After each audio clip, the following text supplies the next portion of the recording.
എല്ലാവരും പേടിക്കുന്ന ഒരു കില്ലർ.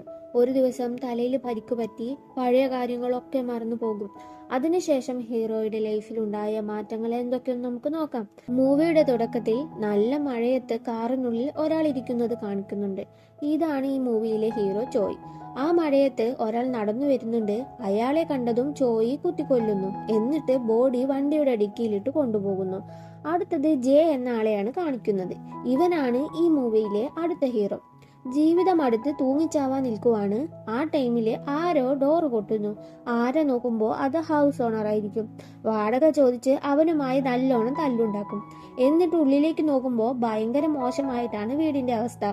എടാ, വാടകയെ തരുന്നില്ല, വീടെങ്കിലും ഒന്നും മര്യാദയ്ക്ക് വെച്ചൂടെ എന്ന് പറഞ്ഞ് ഹൗസ് ഓണർ അവിടെ നിന്നും പോകും. ജയ്ക്ക് ദേഷ്യം വന്ന് ജയ് ആ സൂസൈഡ് ക്യാൻസലാക്കും. അടുത്തത് ചോയ് കയ്യിലെ ബ്ലഡ് കഴുകാൻ ഒരു പബ്ലിക് ടോയ്ലറ്റിലേക്ക് പോകുവാണ്.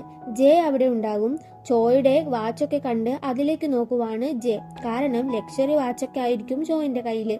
അങ്ങനെ എല്ലാവരും കുളിച്ചോണ്ടിരിക്കുമ്പോ ജെയുടെ സോപ്പ് കയ്യിൽ നിന്ന് സ്ലിപ്പാവും.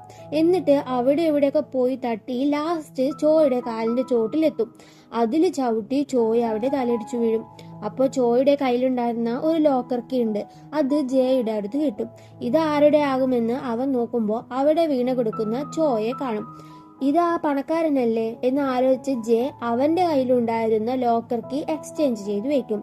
പിന്നെ കുറച്ച് ടീം വന്ന് ചോയെ ഹോസ്പിറ്റലിലേക്ക് കൊണ്ടുപോകുന്നു.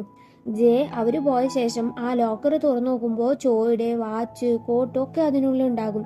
ഇവൻ അതൊക്കെ ഇട്ട് മാസമായിട്ട് നടന്നു വരുമ്പോൾ അവന്റെ മുന്നിലെ ഹൗസ് ഓണറെ കാണും.